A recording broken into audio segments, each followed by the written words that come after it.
그래서 신도시나 아니면은 우리 새롭게 만들어지는 지역에 가보면은 이 주차용지인 상가들이 의외로 잘 되는 경우들이 많습니다. 그래서 주차용지 상가 여러분들이 좀 눈여겨보셔도 될 것 같아서 오늘 장점과 단점, 그 다음에 어떤 지역에 위치에 들어서고 어떤 장점, 어떤 면에서 좀 여러분들이 관심을 가져야 될지 이런 내용을 좀 준비를 해봤습니다.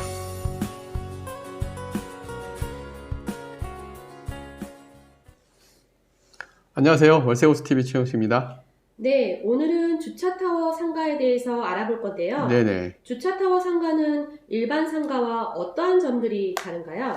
우리가 이제 신도시나 이렇게 계획된 도시를 가보면은 일기 신도시도 마찬가지였지만 모든 그 상업용지를 계획을 할 때 일반 우리가 근생용지나 상가를 들었을 때는 주차가 되게 부족합니다. 왜 그러냐면 건축의 허가 기준에서 보통 아파트나 주거용 오피스텔 같은 주거가 들어가게 되면 세대당 한 대 기준이라는 게 있다 보니까 주차 공간을 많이 뽑아야 돼요. 하지만 상업용지에 보면 상가 같은 경우, 오피스 사무실 같은 경우 이런 곳들은 보통 면적 기준으로 100제곱미터당 한 대 뭐 이런 식으로 들어가다 보니까 대부분 상가나 오피스 같은 건물들에는 주차가 부족합니다. 그러다 보니 아예 신도시 계획할 때, 그 다음에 도시 기본 계획을 잡을 때부터 그 상업용지의 중심에 보면은 이제 주차용지를 넣고 그리고 주차가 좀 덜 부족하게 만드는데 이러한 주차용지에는 그래서 지구단위 계획상 우리가 계획 자체가 좀 일반 건물하고 다릅니다. 주차장 용지라 그래서 주차장 용지가 있고 그 주차장 용지에는 전체 면적의 70% 이상을 주차장이 차지하고 30% 이내에서 근린생활시설을 넣을 수 있게 하거든요. 그래서 어떤 경우는 겉에서 봐도 이게 주차용지라는 걸 알 수가 있어요. 보통 1층에 상가가 있고 2층에 이제 타워형으로 이제 안에 이제 이렇게 돌 수 있게 만들어서 건물에 주차장이 들어가고 그래서 보통 1층만 상가라든가 2층만 상가라든가 주차장만 있는 거죠. 보통 이런 용지는 우리가 흔히 상가가 들어갈 수 있는 상업 용지에 비해서 토지 가격이 저렴한 경우들이 많아요. 아무래도 그 분양이 어렵거나 하기 때문에. 그래서 이제 주차장 용지가 그렇게 나오게 됐는데 사실 주차 용지에 상가가 들어가면 장점이 많습니다. 일반적으로 상업 용지에 건물이 상가에 들어가면 아까 말씀드린 것처럼 주차가 굉장히 부족해요. 근데 주차 용지에 있는 상가는 내부 주차장을 유료로 쓴다고 하더라도 주차장이 있다는 것만으로 상권이 완성이 됐을 경우에는 되게 많은 사람들이 이용할 수 있는 장점이 생기는 거거든요. 그래서 신도시나 아니면은 우리 새롭게 만들어지는 지역에 가보면은 이 주차용지인 상가들이 의외로 잘 되는 경우들이 많습니다. 그래서 주차용지 상가 여러분들이 좀 눈여겨보셔도 될 것 같아서 오늘 장점과 단점, 그 다음에 어떤 지역에 위치에 들어서고 어떤 장점, 어떤 면에서 좀 여러분들이 관심을 가져야 될지 이런 내용을 좀 준비를 해봤습니다. 네, 주차타워 상가는 어떠한 위치에 들어오는지 실제 사례로 알려주세요. 오늘 제가 한 3군데 정도 한번 예시를 들어봐 드릴게요. 주차용지 상가 최근에 저희가 많이 했던 그리고 이제 막 신도시가 만들어지고 있는 곳이 좀 좋은 예시가 될 것 같아서 첫 번째 지도로 좀 설명을 드려볼게요. 일단 검단 신도시 한번 예를 들어볼까요? 검단 신도시의 상업용지 이제 막 입찰을 하고 분양을 했죠. 검단 신도시에 보면 역 주변으로 이렇게 상업용지가 만들어져 있죠. 보면 이 부분별로 블럭별로 보시면 여기 회색용지들이 보이실 겁니다. 이 회색용지들이 바로 주차용지인데 딱 지도로만 봐도 위치 좋은 자리에 있어. 절대 대로변이나 이쪽으로 못 들어갑니다. 왜냐하면 주차는 기본적으로 차가 들어와서 그 램프로 들어와야 되는데 램프로 들어올 만한 좋은 자리, 주차 수요가 가장 많을 자리에 들어가야 되거든요. 그러다 보니까 여기 주차 1번 같은 경우 보시면 가장 딱 사거리 딱 코너 자리에 차 들어오기 쉬운 자리에 주차 용지가 있죠. 그리고 이 주차 용지를 따서 바로 상가를 이동하기 좋은 이런 자리들의 주차 용지가 들어갑니다. 이런 데들은 보통 외부에서 노출은 조금 작을 수는 있지만 실제 동선에는 되게 유리한 경우들이 많습니다. 그래서 이런 주차 용지들이 인기가 있는 경우도 많고요. 그 다음에 이제 다음에 보시면은 제가 현재 완성되어 있는 이제 상권에 가서 주차 상가를 한번 보여드릴게요. 현재 완성되어 있는 상권에 보면 여기는 성남시청이에요. 성남시청인데 시청 바로 앞에도 이렇게 상업지가 형성이 되어 있습니다. 성남시청 바로 앞 상업지가 형성이 되어 있는데 이 중에 주차용지 위치가 어디냐면 이렇게 검은색 네모로 쳐드린 이 2개 용지가 주차용지예요. 건물도 보면 이렇게 1층부터 4층까지 상가에 4층부터 꼭대기층까지 주차장으로 들어가는 데인데 이 상가의 특징이 골프존 같은 주차장이 반드시 필요한 업종들이 들어와 있고요. 다른 상가는 일부 공실이 있었지만 이 상가에는 공실이 없는 것도 확인을 했습니다. 그래서 이렇게 좀 입지가 좋은 데 들어간다고 확인할 수가 있었고요. 그리고 제가 또 한 군데 다녀왔던 곳은 하남 미사지구입니다. 하남 미사지구를 보면 미사지구에도 역시 우리가 이렇게 딱 네이버 지도상에 보면 이렇게 주차 표시가 되어 있는 건물들이 간혹 있어요. 보면 이렇게 주차 용지가 들어가죠. 여기에도 역시 골프 연습장이 들어가 있는 걸 볼 수가 있죠. 왜? 차를 반드시 이용해야 되는 업종들이 이렇게 꼭 들어갑니다.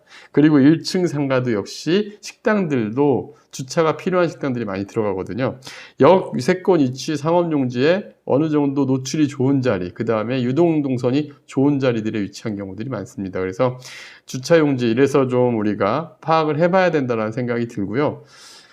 저희가 이제 마곡지구의 상가들 같은 경우에도 보시면은 주차용지 위치를 한번 볼까요? 지도로 보면은요.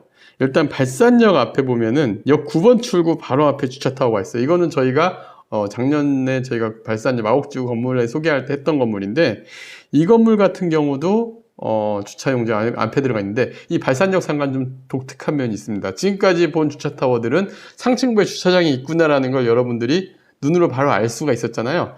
근데 이 건물은 처음에 땅을 받은 시행사에서 분양에 자신이 있고 여기가 상권이 워낙 처음부터 갖춰진 곳이다 보니까 여기는 어떻게 했냐면 우리 공사비가 제일 많이 들어가는 게 지하를 공사를 할 때 굉장히 돈이 많이 들어가는데 이 건물은 1층부터 5층까지가 상가고요. 지하 1층부터 지하 7층까지 주차장을 팠으니까 70%의 주차 용지를 만들고 30%의 이제 그 상업 용지를 만드는데 5층까지 모두 임대가 자신이 있다 보니까 이렇게 딱 겉으로 보면 주차 상가인지 몰라요. 하지만 지하 7층까지 주차장을 파면서 실제 주차 용지로서 주차와 상가가 분리돼서 운영이 되는 그런 아주 우수한 사례를 볼 수가 있었고요. 위치가 굉장히 좋죠. 그리고 역별로 있는데 마곡역에도 이 LG 사이언스파크 앞쪽으로 역 출구에서 가까운 건물에 주차 용지가 있습니다. 이 건물에도 1층에는 스타벅스, 3층에는 아웃백 같이 좋은 프랜차이즈 업종들이 이 주차 시설을 이용하기 위해 잘 들어가 있는 걸 우리가 확인할 수가 있습니다. 그리고 이제 또 특이했던 곳은 이제 각 역별로 이제 하나씩 다 만들었는데 주차 용지를 처음에 도시기본계획을 할 때부터 마곡나루 쪽에 보면은 요 드미라벨이라는 상가가 있는데요. 이 건물도 분양할 당시에도 위치에 대한 장점 때문에 인기가 많았는데 그 이유가 뭐냐면 이 건물 바로 앞으로 강서구청이 예정이 되어 있고요. 그리고 이 특별계획구역 용지가 이렇게 크게 있습니다. 지금 요번에 여기에서 롯데 르웨스트라고 생활형 숙박시설 분양한 곳과 그 다음에 마곡역 앞으로 원에스트라고 대규모 오피스 시설이 들어오게 되는데 그리고 여기 세무서까지 해서 모든 곳들이 같이 갖춰져 있는 곳인데 다만 이 상가는 조금 단점이 초기에 이거 안 들어온 상태에서 건물이 먼저 들어오다 보니까 약간 임대 고전을 하긴 했지만 지금은 어느 정도 자리를 잡아가고 있고 앞으로도 좀 비전이 있어 보이는 상가가 됐죠. 그래서 보통 주차용지들이 이렇게 좋은 입지에 들어온다는 거 여러분들이 알고서 좀 미리미리 투자의 계획에 나서신다면은 좋은 투자 방안이 될 수 있습니다. 네, 그렇다면 마지막으로 주차타워 상가의 장단점을 정리 좀 해주세요.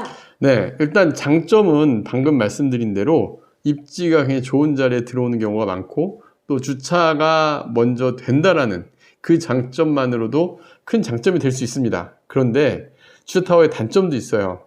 대부분의 주차타워는 우리가 분양 계약서에 보면 우리 분양 면적에 주차 면적은 제외한 나머지 건물만 사게 됩니다. 보통 우리가 상가를 사게 되면은 밑에 지하에 주차장까지 같이 일부 주차 면적이 포함돼서 우리가 보통 분양을 받다 보니까 주차에 건물에 들어오게 되면은 보통 한 호실당 한 대 무료를 준다든가 건물 관리에 있어서 같이 운영하는 경우가 많은데 주차타워는 대부분의 주차타워들이 물론 아닌 경우도 가끔 이럴 때는 아주 좋겠지만 대부분은 주차 소유권과 건물의 소유권이 분리가 되어 있습니다.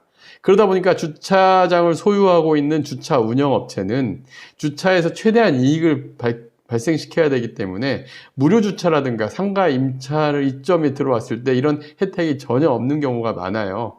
게다가 이 주차장 업체에서 만약에 이 주차 시설을 뭐 대규모 렌트카 업체에 임대를 해줬다든가, 그 다음에 또 그 주차장 운영 수익을 위해서 뭐 예를 들면 주차장 필요한 업종에 임대를 먼저 줘버리게 되면 주차 공간 여유가 더 없게 되는 거예요. 이런 경우에는 불리할 수도 있거든요.